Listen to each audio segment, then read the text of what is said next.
Good evening, everybody. For those joining on YouTube, those joining on Facebook Live or other social media outlets. The topic tonight, your one shot at life, make it count. We've been doing our Wednesday afternoon study group at 12:30 Pacific time. If you'd like to join us, you could just go to jewishacademy.com and the Zoom link is there. But we've been studying about the final days of Moshe's life and the messages that he delivers to the Jewish people during this time, this very powerful time as he's saying his farewell to the Jewish people.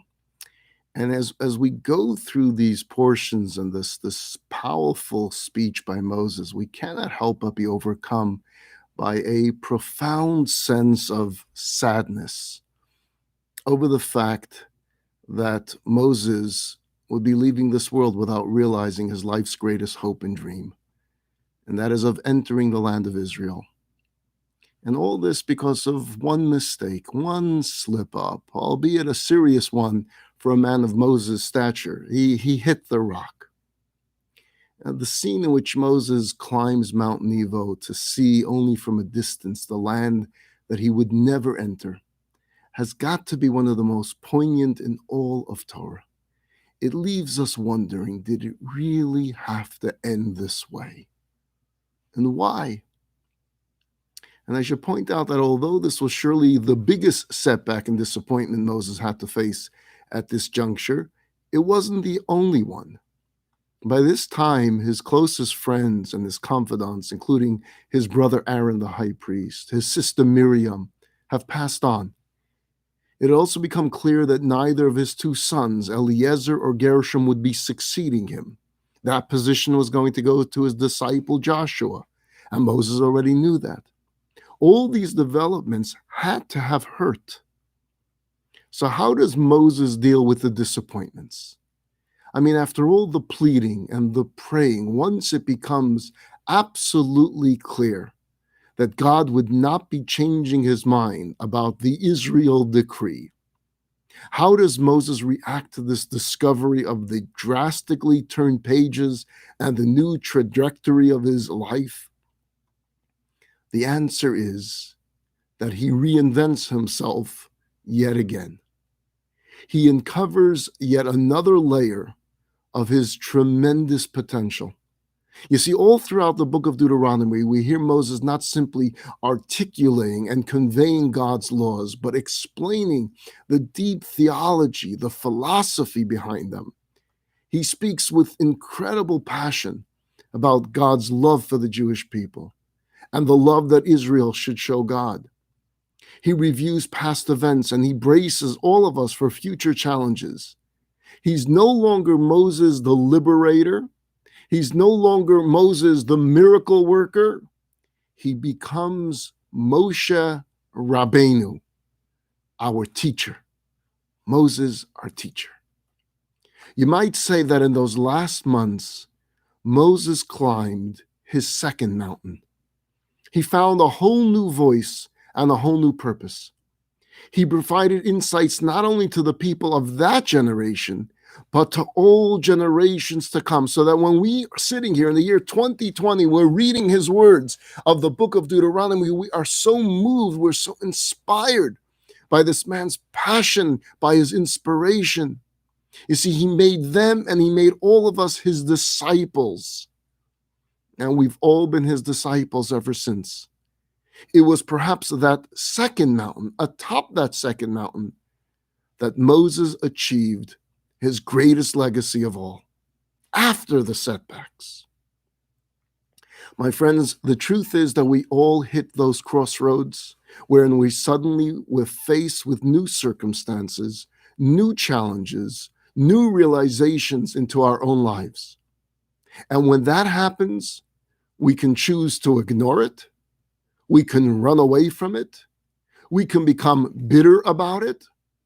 Or we can do something else altogether with it. We can choose to embrace it. We can make a conscious decision to climb that second mountain in life. And guess what? you may very well find that it's on the peak of that second mountain of your life that your greatest treasures will be found. Some of you may recall the name of Stephen Sutloff. He was an American journalist who in the year 2013 was kidnapped in Syria. He was held captive by ISIS for 13 months until he was brutally executed in one of those gruesome beheading videos. In a letter smuggled out by his former cellmate, Sutloff put down on paper some of the thoughts he wanted conveyed to his family. And a cousin read his words to the thousands of mourners who attended his memorial service in Pinecrest, Florida. He wrote, "Live your life to the fullest. Everyone has two lives. The second one begins when you realize you only have one." I'll read it again, try to catch it. Everyone has two lives. The second one begins when you realize that you only have one. His point is that sometimes we tend to live our lives as if it's going to go on forever. But then there comes that point where we wake up and we realize we only have one shot at this. For some of this can happen early in life. For others, perhaps at a midpoint in life. For others, still maybe much, much later. But inevitably, all thinking people get to that point of stark realization. It is when that finally happens that we start focusing less on our external accomplishments and more on our internal accomplishments, less on the resume virtues and more on the legacy virtues. It's when we hear an inner voice saying, "I want to do something really, really good with my life." There was this teenage boy who once put a question to the Lubavitcher Rebbe. He asked the Rebbe, "Do we Jews believe in reincarnation? Do we believe in reincarnation?" The Rebbe's answer was short and cryptic. "Yes, we do believe in reincarnation, but don't wait until then." A puzzling response. What did the Rebbe mean, don't wait until then? The kid asked a simple question: do we believe or don't we believe in something?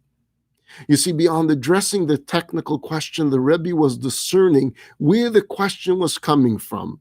The kid wanted to know if this lifetime is all there is, or is there more?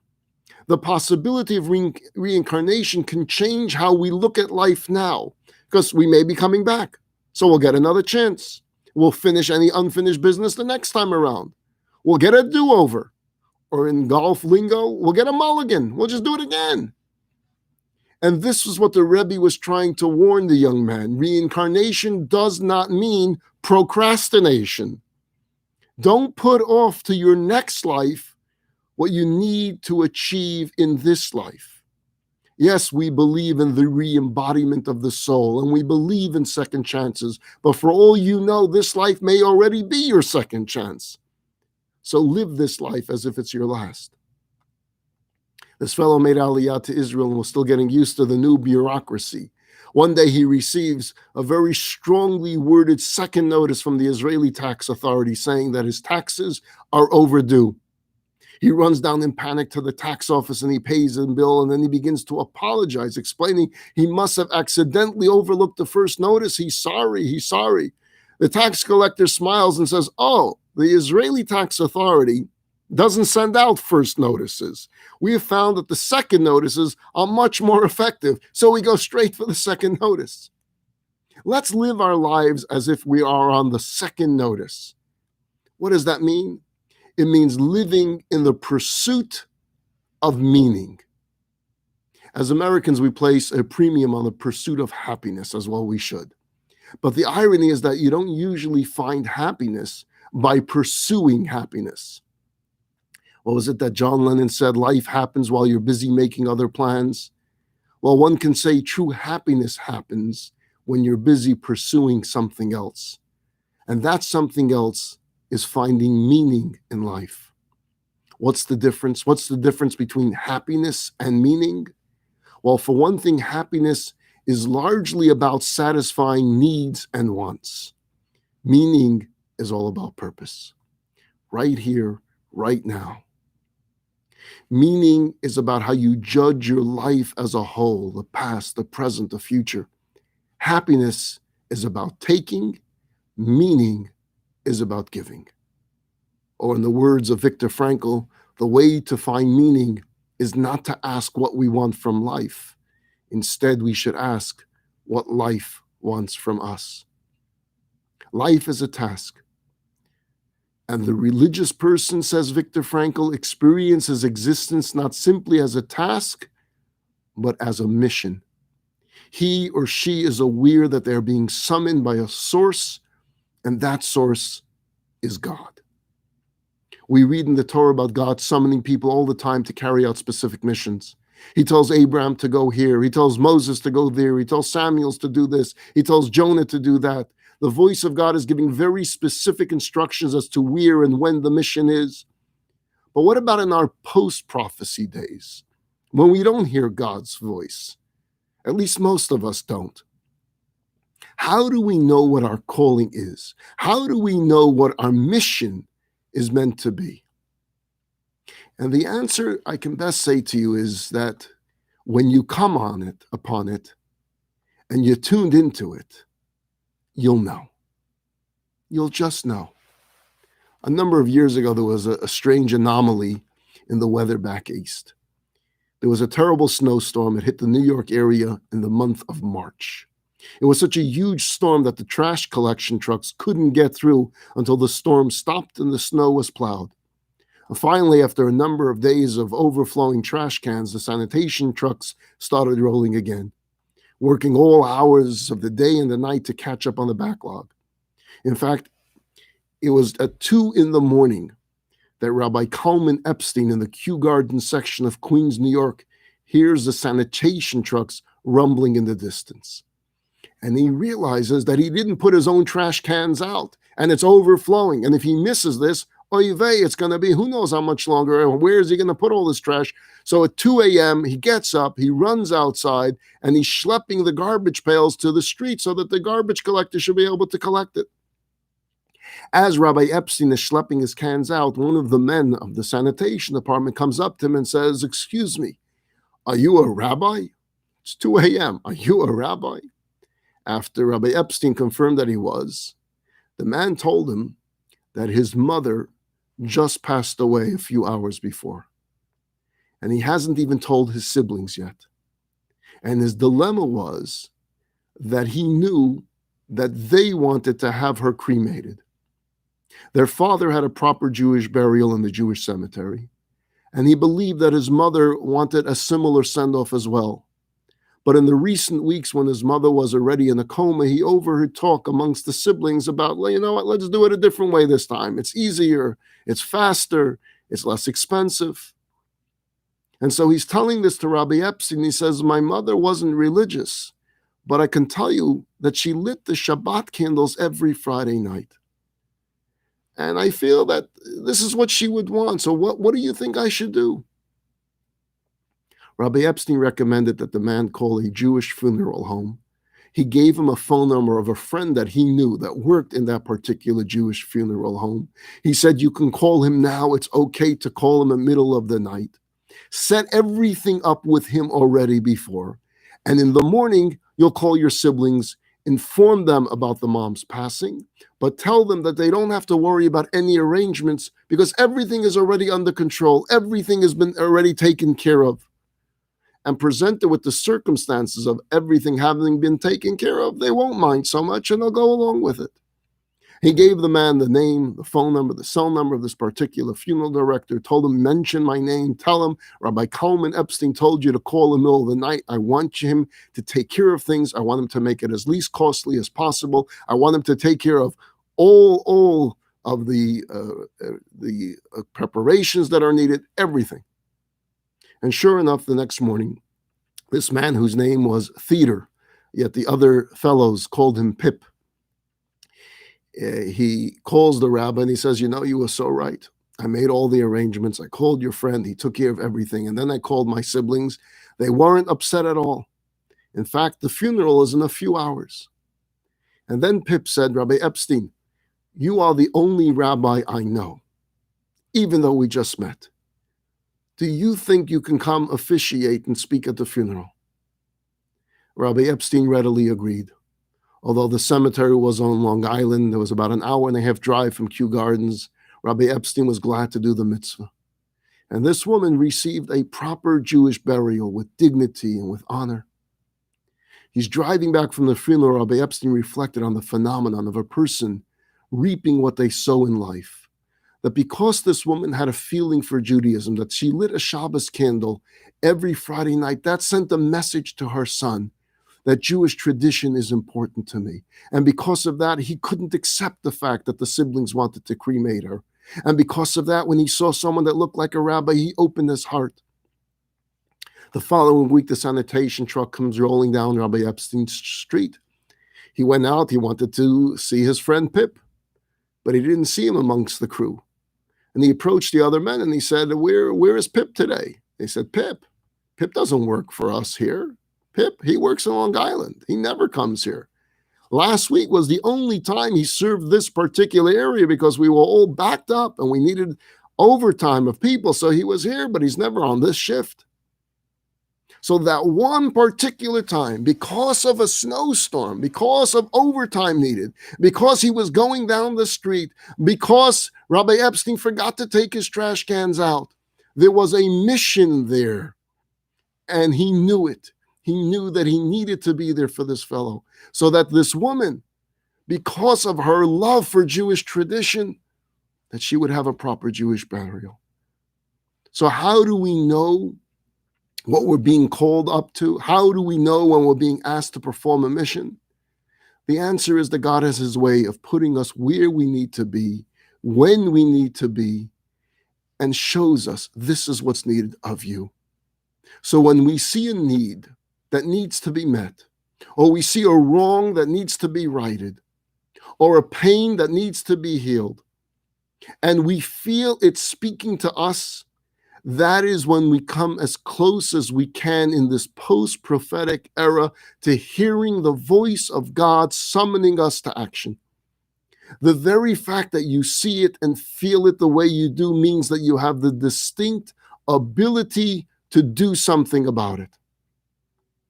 So here's a question for you. Think about this scenario. If you put an envelope with $1 million in a homeless person's cart, but the homeless person doesn't realize that it's there, doesn't know that it's there, is he rich or is he poor? Likewise, if you have thousands of gifts, you have talents, and you have blessings in your life, but you're too busy, distracted, or depressed to pay attention to them, do you or do you not have those gifts? Well, technically speaking, the homeless person with the $1 million envelope is rich. He has $1 million. And you still have thousands of gifts. But if you don't look inside the envelope, you can't use what you have. It's time for each and every one of us to open our envelopes and look inside. The first step to living a truly meaningful, fulfilling, and yes, happy life is knowing and appreciating the awesome treasures that we already possess. Each of us is unique. Even genetically identical twins are different. We've each been endowed by God with enormous potential. Each stage of life reveals more, not less, of what we have to offer. Sure, it may be different. What you're able to do in your 40s may not be the same as you were able to do in your 20s. And in your 70s, it may not be the same as you were able to do in your 50s, but not any less important and not any less impactful. In fact, often it's far more significant. As long as we're alive, there's always more within us waiting to be unearthed and put to good use. Likewise, each of our children have their own unique envelopes filled with riches waiting to be opened and tapped into. And it's incumbent upon us to enable them to do that. And not just our own children. If we recognize special talents and capabilities within someone else's child, and we can help nurture them or mentor or develop their talent to its potential, then the sense of joy and gratification we would derive from that effort can be as great for us as it is for them. Years ago, there was a 13-year-old boy. His name was Ovadia. And Ovadia was studying in the yeshiva in Israel, where he was proving himself to be quite the student of Torah. Perhaps that's why the Rosh Yeshiva, the head of the school, Rabbi Ezra Atiyah, was surprised when one day the young man didn't show up for classes, and the next day he didn't show up again, and the next. A few days go by and he's not there. He's worried that he might be ill, so Rabbi Ezra decides to pay a visit to the boy's home. He approaches the rundown home and he notices that even for this very poor part of Jerusalem, this house looked pretty shabby. He knocks on the door. The boy's father, Yaakov, comes to the door, and he's shocked. And he's a little bit embarrassed. The Rosh Yeshiva himself had come all the way to their house. To what do we owe this honor? So Rabbi Ezra explains, your son hasn't been in school the last few days. I've been concerned. So his father, Avadia's father, whose name was Yaakov, said, what can I do? What can I do?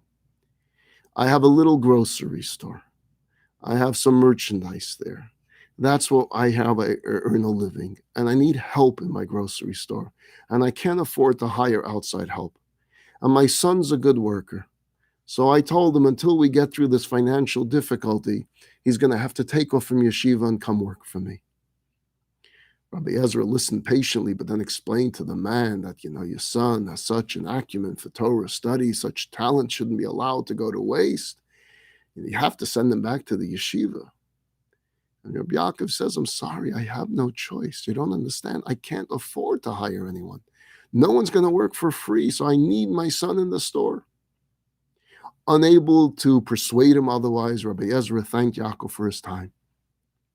As he was walking out the house, he noticed the young student standing in the corner of the room, visibly heartbroken that Rabbi Ezra did not succeed in convincing his father to send him back to yeshiva where he really wanted to be. The next morning, Yaakov, the shopkeeper, enters the store. He enters at his usual time.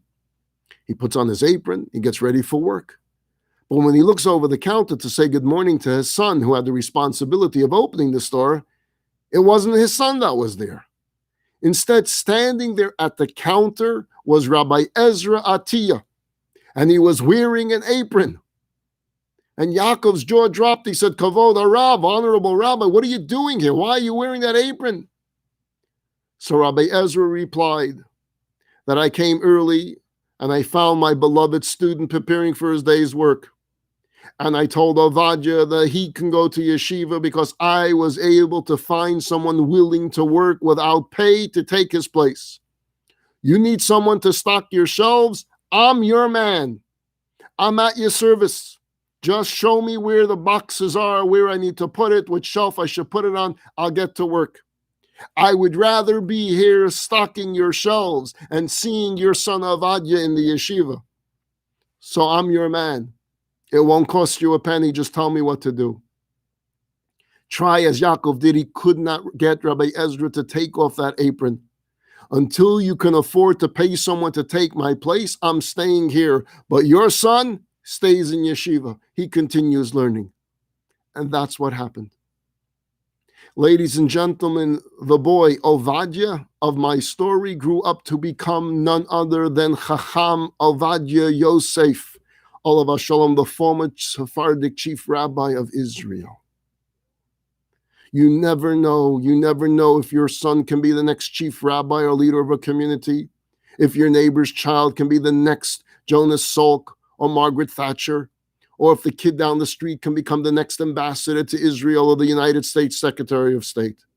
And you will never know the greatness that you are capable of achieving if you don't take the time to look inside the envelope and invest the wealth with which you've been blessed.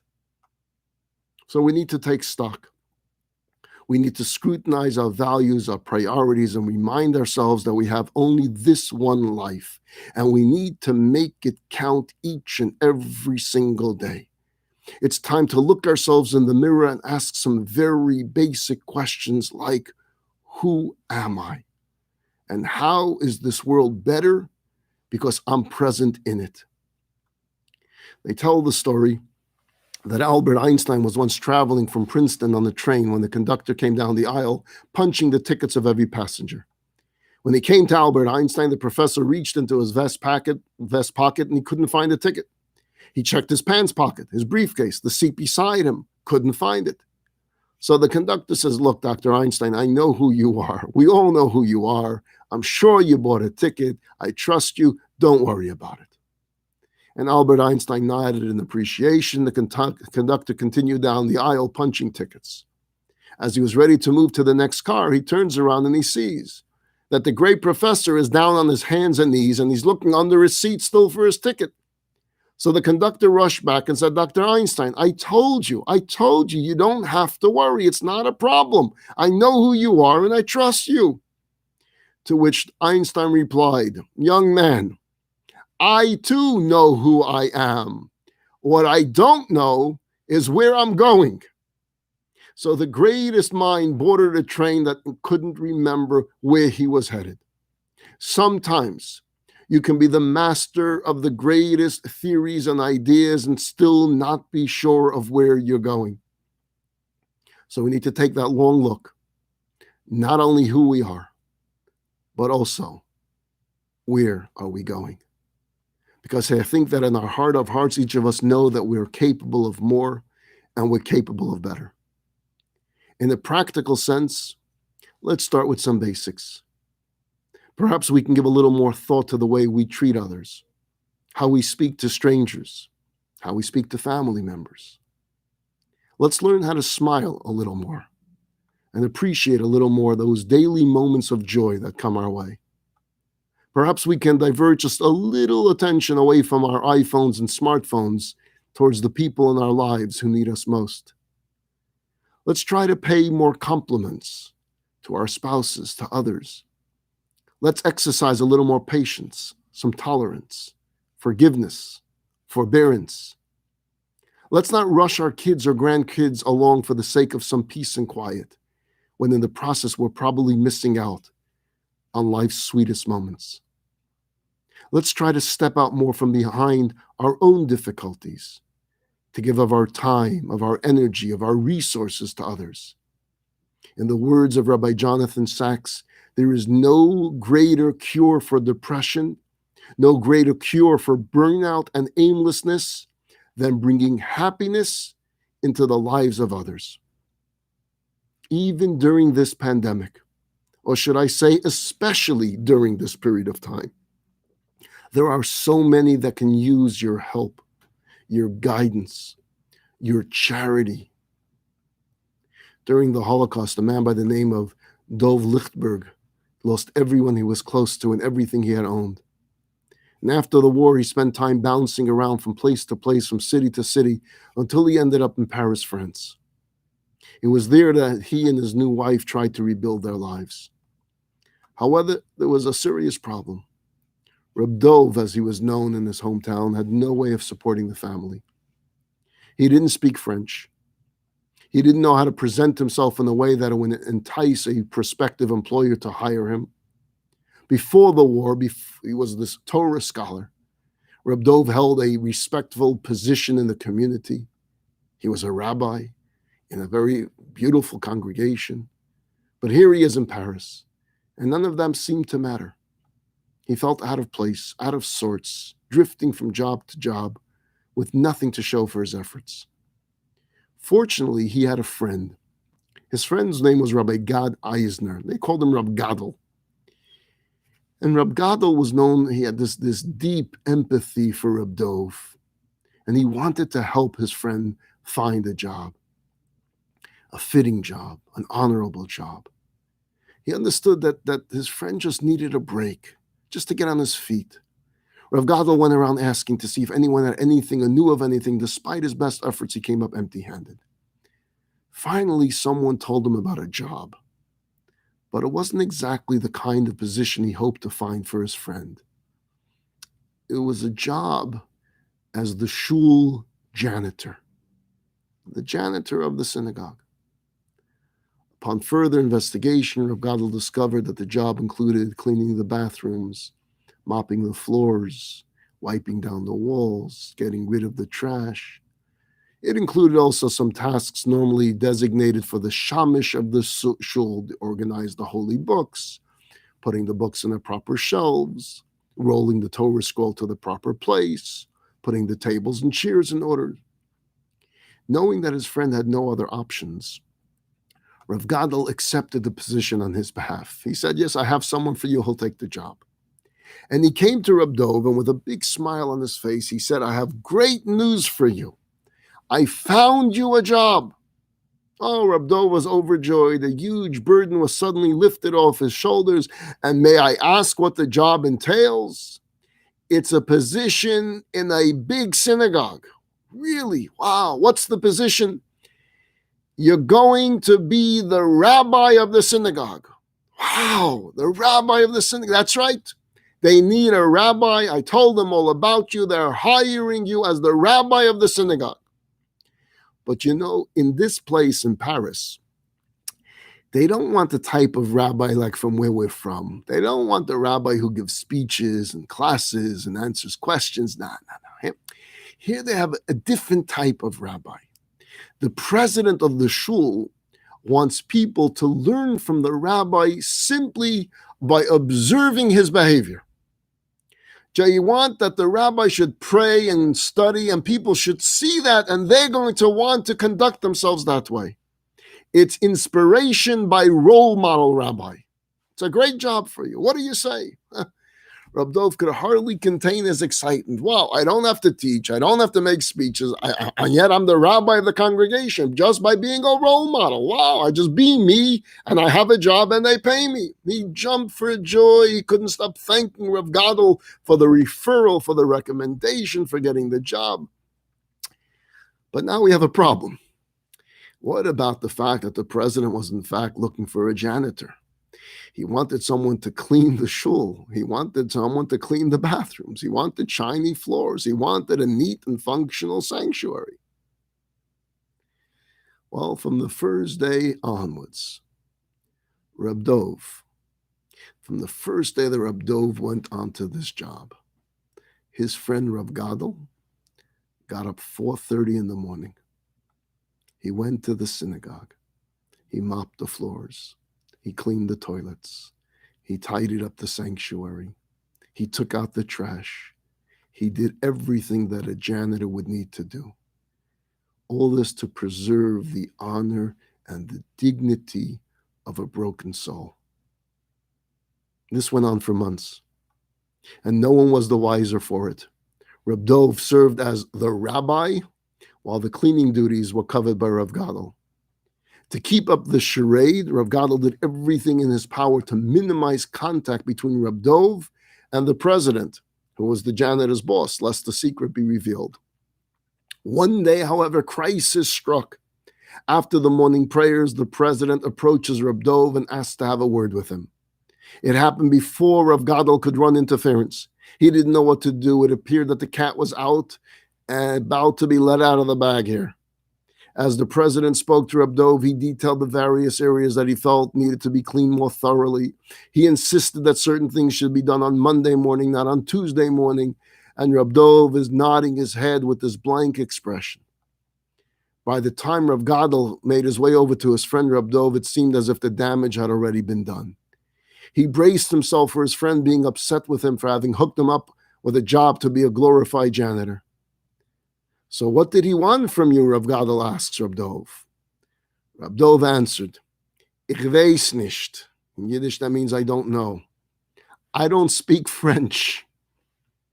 Breathing a sigh of relief, Rav Gadol ran over to the president and he said, Reb Dov didn't quite understand all of your instructions. Can you perhaps repeat it to me? And the Gabbai gave him the updated cleaning instructions, to which Rav Gadol replied, I'll see that it's taken care of. How's that for kindness? How's that for sensitivity? Not only providing meaningful help and support, but preserving a man's dignity in the process. That's a tzedakah. That's a mitzvah.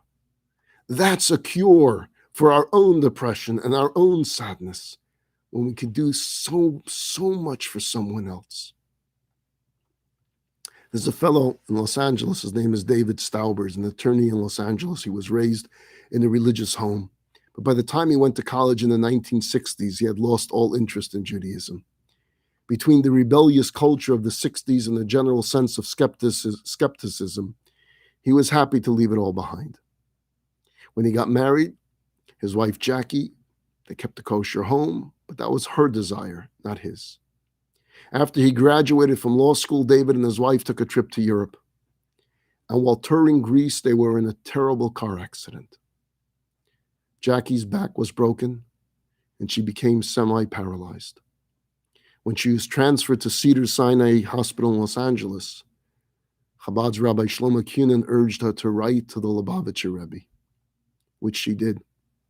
And she got an immediate response and a blessing. And in fact, from that point on, she kept on corresponding with the Lubavitcher Rebbe, who gave her constant spiritual encouragement and guidance. 6 months later, after finishing her rehabilitation, Jackie wanted very much to see the Rebbe in New York. And even though the doctors discouraged her from making the trip, they went. This was back in 1973. So they're waiting outside the Rebbe's office. And someone tells David that it's customary to write a note to the Rebbe and you put down your request. And then once inside, you hand the Rebbe the note as an introduction, and the Rebbe will respond to what you wrote. So David tells the fellow that's telling him about the tradition and the custom, he says, I have no requests. There's nothing that I want from the Rebbe. As far as he's concerned, I'm just here to accompany my wife. This is her thing. It's her relationship. I just came along for the ride. Other than that, I'm a bystander. I'm sitting in the back. There's no need for me to write anything. But the man was persistent, and he said, no, it's the right thing to do. He handed him a few sheets of paper. He says, here, write. So he took one sheet of paper, and he wrote one line. And this is what he wrote. If God is so great, why does he insist on all these tiny details? This is what always bothered him, that God seems stuck on small, trivial matters, that it somehow upsets this infinite God if you miss one little thing, or that this infinite God cares if you use a meat spoon in some cottage cheese. Anyway, they come into the Rebbe's room, and he hands the Rebbe his note. And the Rebbe greets them very warmly. And first he spoke to Jackie for a while about her situation. And then the Rebbe turned to David. And the Rebbe said, I don't understand your question. Thinking perhaps that the Rebbe didn't understand English, so he started to repeat the question in Yiddish, which he remembered from his youth. But the Rebbe stopped him in mid-sentence. The problem wasn't the language. And the Rebbe put up his hand and he said, it's not for God, it's for us. God wants us to be close to him. And this is the path he gives us to get close to him. As the Rebbe proceeded to patiently explain, it started becoming clear to David that God wants the closeness of a relationship with us. God is not looking to intimidate us, to frighten us, to control us. God wants to give us a path to him. And he says, follow this path and you'll find me, and you'll find meaning, and you'll find purpose, and you'll find joy in your lives. For David at that time, it was a radical idea. The Judaism that he had been exposed to seemed to be saying that God wants subservience, not love. That we have to conform our conduct in order to avoid God's wrath, to avoid God's punishment. To hear it suddenly framed so differently, that God loves us, that God wants us to be close to him, it intrigued him. And as he put it, I felt as though I had been in a dark room and the Rebbe suddenly turned on the light. Thereafter, he too began an extensive correspondence with the Rebbe, who always responded to his questions. In subsequent years, even as doctors suggested that it would be impossible for Jackie to give birth, the Rebbe blessed them and insisted otherwise. The couple would have 3 sons and 2 daughters, who have since given them many grandchildren, Kenai Nahara. Friends, this is a perspective for all of us. The mitzvos are not there to give us a hard time. They're not there to stifle us, to restrict us, to crimp our style. They are there to elevate us. They're there to enrich us. A mitzvah is the physical embodiment of God's love for us and our love for Him. The greatest reward of a mitzvah is the mitzvah itself. That doesn't mean that it's always easy. Oftentimes it's not. But then again, how many really good things in life can you identify that come without struggle and without toil? Take Shabbat, for example. Keeping Shabbat properly may seem like a mountain, but it's actually a smooth riding elevator that takes us to new heights. If Shabbat had not been created, someone would have made a fortune discovering it and marketing it. Even non-Jews today are craving it and embracing it. Because what Shabbat is it's the one-day miracle vacation that has the power to strengthen a marriage, to celebrate family, to make you part of a community, to allow you to rejoice in what you have, rather than worrying about what you don't yet have. It relieves us from the tyranny of smartphones. It reduces stress. It banishes the pressures of work, and it renews our appetite for life. On top of that, you get some really good food. In the days when the shuls are over, sometimes you get a good sermon, sometimes some great singing, some beautiful rituals. And you don't need to catch a plane or book tickets in advance. It's a gift from God via Moses, and for more than 3,000 years, it has been the Jewish private island of happiness. We marked a year ago the 50th anniversary since the momentous event of July 20th, 1969, when astronauts Neil Armstrong and Ed Aldrin became the first humans to ever land on the moon. 6.5 hours later, Neil Armstrong became the first person to walk on the moon. And as he took his first steps, he said that famous line, "That's one small step for man, one giant leap for mankind." Those words, heard by over 600 million listeners around the world, went on to become perhaps the most famous quote of the 20th century. I think there's such an important message in that statement. Namely, that our giant leaps are really our small steps. Big jumps of transformation can only occur with small, consistent strides. How did man get to the moon? Did NASA just decide one day to fly to the moon and suddenly a week later it happened? Or did it take years and years and years of small successes and preparation? How does man or mankind do anything great? Do we ever just take a giant leap in order to get somewhere? Or do we go little by little, step by step? The same is certainly in the study of Torah and the observance of Mitzvot and the observance of Yiddishkeit. You can't go from ground zero and try to rocket ship to the moon overnight. It's small but steady steps, but eventually they become giant leaps. You start with a few classes and you go from there. You'll find that learning Torah exercises your mind. It keeps you young. It will stretch your soul. It will give you strength. Changing our habits ought to be a gradual process, and we should be careful not to undertake more than we can handle, but do something. Do that small step. Take that next step. Take on that next mitzvah. Each exercise movement helps build your body's health. Small snowflakes add up to feet of snow, and small bricks end up building an entire house. And seconds add up to minutes, and minutes become hours. Each dollar of charity keeps a cause alive. Each phone call to a lonely person makes that person feel needed and loved. Every small step indeed creates the giant leaps of life.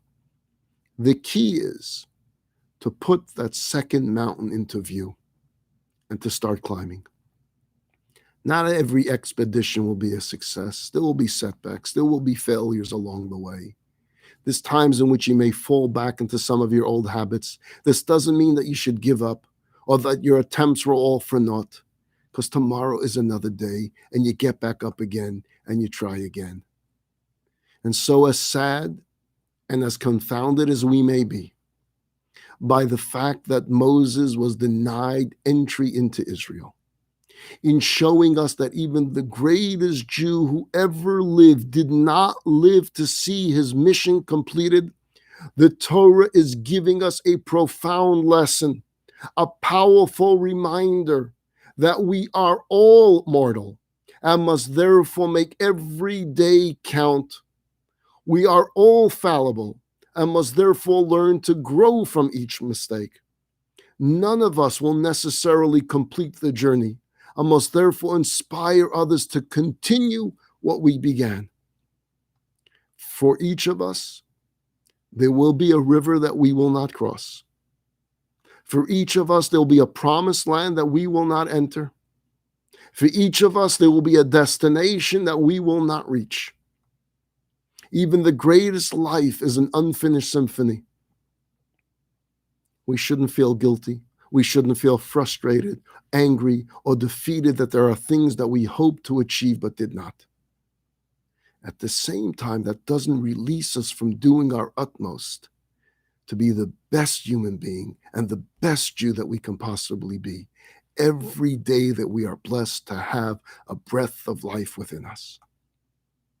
And perhaps above all, let us learn from Moses that when our circumstances or options change, we have to be able to shift gears, to reinvent ourselves if need be, and climb that second mountain. Because chances are it is within that climb that we will reach our highest heights and achieve our greatest legacies of all. There was a rabbi who passed away at a relatively young age. His wife was beset by terrible grief until she found a small paper on which her husband had written the following. He wrote, "A long life is not good enough, but a good life is long enough." True goodness is not measured by the length of our years, but by how we live those years. It's not about what we amass, but what we give. It's not about having more. It's about being more. And I conclude with one final story. It's about an American-born woman now living in Israel. Her name is Amuna Ben Gera. Although she had a totally secular upbringing when she was in her 20s, she took a trip to India, which proved to be a turning point in her life. Visiting with her grandfather, with whom she had a very close relationship, she told him that she met a man and she's going to marry him. Grandpa Herbie, who was this salt of the earth United States Army veteran, raised his eyebrows, looked at her and said, "You met the man you're going to marry in India?" She said, "Yep, that's right." "He's an Indian?" Amuna, who then went by the name Evelyn, laughed, enjoyed the ribbing they were giving each other. And she said, "No, Gramps, we met in India, but he's an Israeli." "Israeli as in Jewish?" "Yes, he's Jewish, Grandpa. In fact, his name is Moshe. And here's the kicker. We're going to settle in Israel. We're making Aliyah. We're moving to Israel where we're going to live a Torah-observant lifestyle." Amuna and Moshe did indeed get married. And they grew together in their spiritual values, and they established a Torah-observant home in Israel. Although her family back in America was dubious, they tried not to give Evelyn too hard of a time. Of course, that didn't stop Grandpa Herbie from leveling his clever teases and cynical jabs whenever he had the chance. Tough as nails on the outside, but a teddy bear on the inside, he knew how to give his granddaughter a run for her money. 3 years into their marriage, Amuna and her husband came for a visit from Israel with their infant son. Sitting next to her grandfather in her brother's kitchen, eating kosher food from the kosher pots that they schlepped along, she tried to keep everything light and normal. They sat together in silence until her grandpa turns to Amuna and says, "You know, kiddo, I'm really proud of you." "You're proud of me? Really? Why?" You see, until that point, she felt as though she had been apologizing to her family for everything. And there was her grandpa saying, "I'm proud of you." And he said, "I'm going to tell you something now that I've never told anyone before. I never even told this to my own son, your father. Evelyn always knew there was some mystery surrounding her grandfather's childhood that no one seemed to know, but now she was about to get the scoop. Grandpa Herb spoke about his youth of poverty, growing up in Brooklyn during the Great Depression. It wasn't easy, especially with parents who didn't speak English. His parents had come from Poland, and he was the first son in the family, the first child born in America. And despite the poverty and despite the hardship, he attended a yeshiva where he proved himself to be an excellent student of the Talmud. Evelyn's eyes opened wide as she tried to reconcile the image of her gritty army sergeant grandpa with that of a yeshiva bacher. She was flabbergasted. She never knew this about him. Continuing his story, he spoke of the lack of warmth and joy he felt in his own home. They would go through the motions of ritual observance, but there was no flavor. There was no passion. There was no curiosity. There was no questioning about anything. And as soon as he was old enough, he enlisted in the army, where most of his friends weren't Jewish, and eventually left the way of his fathers. For years, there was no communication with his parents except for one visit when Herb's son, Evelyn's dad, was born. The next time he saw his parents was at their funerals. And Herb continued, "Now I look at you and Moshe, and I see you observing Judaism with all of your heart. You feel it, you practice it with such sincerity, with such passion. This is not what I saw growing up. There's something about the way you're embracing it that touches me so deeply. I can't put it into words other than to say, I am just so proud of you." Tears welled up in Amuna's eyes. She had totally not expected that. Her long, teasing, gruff and tough grandpa was proud of her for being religious. It allowed her a special moment to be proud of herself, instead of trying to prove that she wasn't a weirdo or that her husband wasn't brainwashing her. That little conversation, Amuna would later write, was a gift I hold in my heart, a tiny box I occasionally open. And when I look inside, I see light streaming out, and I feel that my path, even more and more, makes so much sense. 3.5 years after that visit, Amuna and Moshe were expecting their third child. Due any day, her father calls and says, "My daughter, Grandpa isn't well. You should talk to him now." She got on the phone, and in a very weak voice, Herb said, "Please pray for me. Please pray for me." Despite his condition, his response, Evelyn says to Grandpa, "Grandpa, I'll pray for you, but you can pray too. God will listen to you too." And despite his condition, his response was so quick and sharp. "Don't you preach to me, young lady."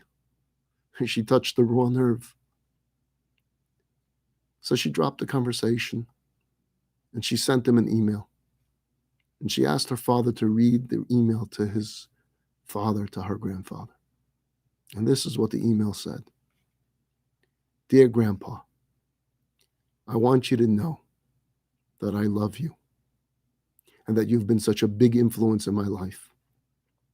I know you asked me not to preach to you, but will you please do me just one little favor? One favor for your chutzpahdik granddaughter. Please, please say the Shema. Just once. I love you." From his bed, Herb asked that the letter be read to him again and again. And he cried, and he cried, and he cried some more. And he asked that a rabbi be called. And he told the rabbi he wanted to recite the Shema. Then Herb asked everyone else to leave the room, and he wanted to be alone with the rabbi for a while. Nobody else knows what was said in that room, but when the rabbi stepped out, he was shaken up. His eyes were red with tears. Later that week, Amuna gave birth to her third son in Jerusalem. She called her grandfather to say Mazel Tov. He could no longer talk, but he was able to clap his hands and applaud the news.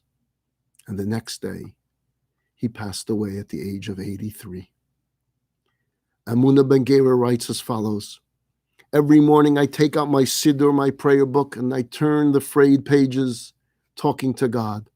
I turn page after page until I get to page 83, the age of when my grandfather left this world.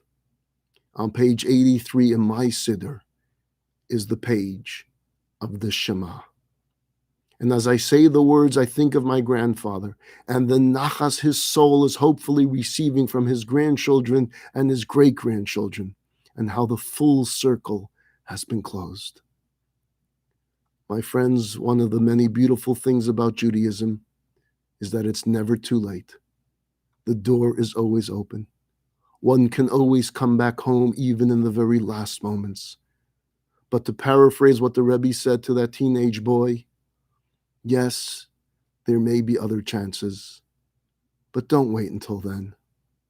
Do it now. Thank you very much.